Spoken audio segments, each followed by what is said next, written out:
to Straight from the K, and we can talk about whatever women's choices and divorces. Hey, it's all up to you. Like, comment, subscribe. Bring my hook in for me, boo. Straight from the K, baby. Love and Marriage Huntsville. That's one of my joints I like to watch.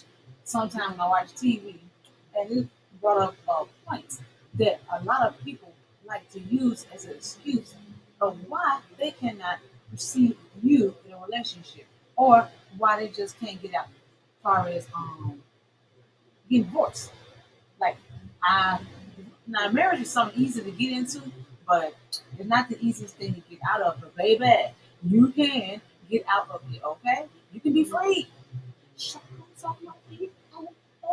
You don't have to be like that.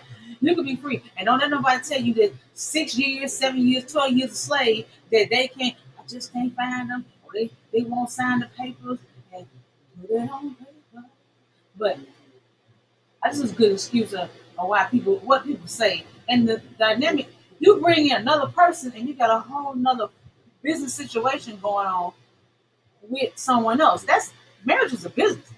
Because that person die or something, guess who's finna get paid?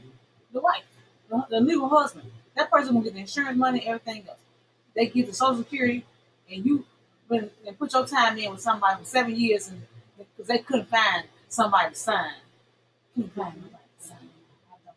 But you know, it's a thing called public, you know, you can be served publicly. Thank you, Nine. You can be served publicly. Um, you don't have to walk around with shackles of another person unless you just want to. You just playing games with everybody else.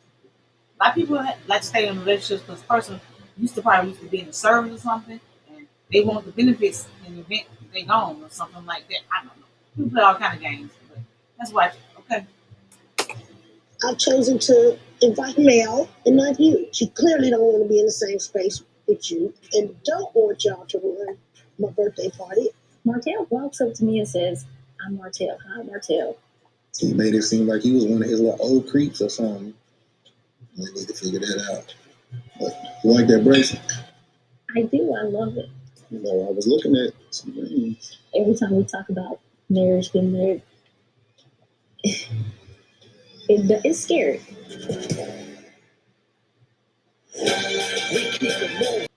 You can sit there with that man, have that man in the house with you. He's doing good by you and things of that nature, but the marriage part is scary. But you ain't scared to get divorced.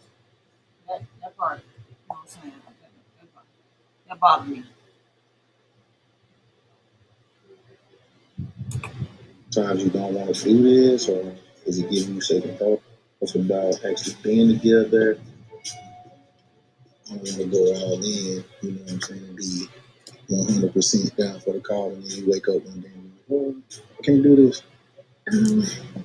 Well, see, like your intentions are marrying me. That's what you're saying. It is, even though there's fear in there. Yeah. It's not. It's just I had a rocky marriage because he wasn't like that in the beginning, and it's the scary part of people changing. Right. So, in my time of grieving the loss of so many people in my family, my ex did drop. He was not there. He was more into satisfying other people's problems than focusing on the problems at home. I mean, this is the thing. Everybody gonna change. We're gonna continue to change till we leave this planet. You know what I'm saying? We're not gonna be the same Ken and Trisha at 40 and 45 that we are at 37. The thing is every time we do change, we need to do what we need to do as a couple and as a person to adapt to the change. I'm here for the long haul. I'm not here just to the good guy for the moment and then I'm out. That's not how it works. I've seen guys go through situations to where they put so much effort into something just for them to go back to what they was used to or what was easy or what made them I don't want to be there at all. Yeah, see, there's nothing easy about the situation. I just always in the back of my head I'm like, she don't like it. She don't like it. That's what I'm like in my head. Now, the idea of getting married again, I said you have to get married again, but you do need to close out the chapter of the situation that you was in. If you're not in it no more, you need to get out. You're dragging people into a situation where that they don't have no legal grounds about you. That man can come and make a decision. You're hovering, wondering if you click. That man can come and make a decision about you and your life in the hospital bed because he's the husband. And believe me, I just went through a lot of probate situations with my mother when she passed away. R.I.P. Madonna. When my mother passed away, that's the first thing it had to be known. Was she married?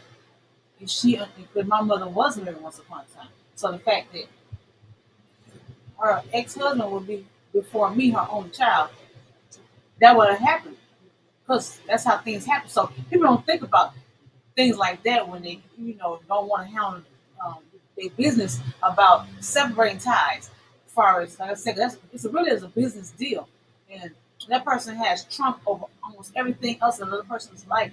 When it's still your husband or it's still your wife, they can come out of nowhere, come out the from if you live in Tennessee and then this person live in New York, but they just show up.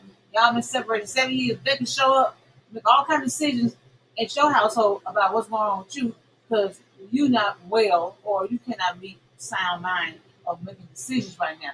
And they still, so you did that. You left that open. So handle your business. You can always do a divorce by publication. Divorce by publication, you put it in the paper, and they get served. It is every residence of every residence of any county or borough or wherever you stay in, what they call it, in your state, selected state and city, to read the um, publication, your local publication, to see what's going on. So if you didn't see that you were served by getting divorced that way, and that's how I did my divorce.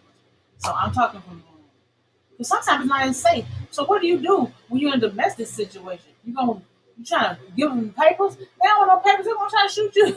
They already trying to kill you. You already got a restraining order. So that's the best way to do it. And then people who disappear all of a sudden, they didn't went somewhere else and met another life with Kim, and they got a baby up in Tennessee, but you still all tied up and bound by. You can't even say divorce or single.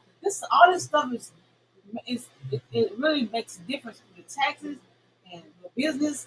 Like it's things I do that if I say I was married, still married, you know what I'm saying? That person's tied in. Sometimes people have bad driving records and it gets tied to your insurance costs. I had that happen. They tried to make it happen with the LexisNexis when they do a consumer report on you. People do a credit report, but they also do a consumer report. And when they do a report on you, they see you still tied to somebody that's haphazard, you know what I'm saying? They put the charge on you. So don't walk around with no brick on you and no dead weight about, don't want to be divorced. And she talking about it's complicated. She can't talk when it comes time to talk about that man. She's a good what you call it? She trains people in exercise. But you can't hear nothing she's saying when it comes time for the divorce. She be all for her to be a weight trainer, somebody should be a little more strong when she talk. You know what I'm saying? Like, okay, yeah, I'm finna get the. I'm like, what is the problem? Why we can't get? What's the separation? If God Moses separate the Red Sea, I know well we can separate it in a marriage. You know what I'm saying? It can happen. That's all I'm saying. So I just wanted to say that because people don't let nobody come to you and be like, talking about they 12 years a slave and something that I just can't find them. I just can't find. They won't sign, or they can sign. You can because they can be done publicly, and by default, you'll be divorced. You know what I'm saying? but you have to learn and grow together. It's scary. It's frustrating. But we're going to expedite that situation. It's been a fun ride, and I think it's going to be an awesome time together. I'm sure that's going to happen here within the next few months. It was crazy. I ain't never seen a person take that long to decide about a divorce. Y'all ain't get. You already laying down with this man. He already over your kids. So what did that show to them that you just do still have half-ass, like, I started something, but I don't know finish it. That's what you're showing your children. Like, this you one type of people always trying to keep a secret, like Moses or something. But you can't do that these days. Kids know everything. They look up everything. So you want to beat them before, you want to beat telling them something before somebody else telling them. Internet. Okay? This part. That's what I'm doing. YouTube thing. You know what I'm saying? Like, so when they see us together, it's like, I thought you was married. Yeah. But that's people. What they did. That's people. My name their own business. Ain't mind their own business. But also, it gives us like she cheating on her husband, or is she, did she leave her husband for this man? And that's not the case. It's not even close to the case. Yeah. They were separated for like 3 or 4 years before I even came around. You know what I'm saying? Yeah. So it's rough, man. So how long do you think you're gonna be able to wait until the paper? You know what I'm saying? Before y'all was like, say she don't sign it in 5 years, 10 years. I'm not waiting for 5 years. I love Trisha dearly, but it's definitely frustrating to have to wait for Trisha to get those papers signed. It's not truly her fault, but I still think that she can, force the issue a little bit more. And Trisha can force the issue. Shout out to Love and Marriage Huntsville. Like I said, I enjoyed the show. And, things are projected and prepared, but at the same time, they are people living their life. Shout out to the girl who sells the creams on TikTok and online. His wife, the guy with the red shirt, his wife is the one who sells the popular hand creams and body creams. It smell like strawberries and blueberries and all that kind of stuff like that. And so I'm proud of her too. And trying to be like that girl, you know what I'm saying? So shout out to them. And Stray, check my promo. Holla at your girl. I always keep the deals, okay? That is what it is. I try to keep it realistic with people who work and gotta pay their bills. And that's it. And I appreciate you. Also, don't stay. You gotta stay married, okay? So don't fall for that. Don't fall for that. Somebody tell you. That's it. It's 7 p.m. Friday. It's 95 degrees. I ain't got no nigga, and no nigga ain't got me. Let's go. I'm about to show my ass. These niggas love freak. How the fuck is that your man? If he right here with me, the fuck turned up with my niggas.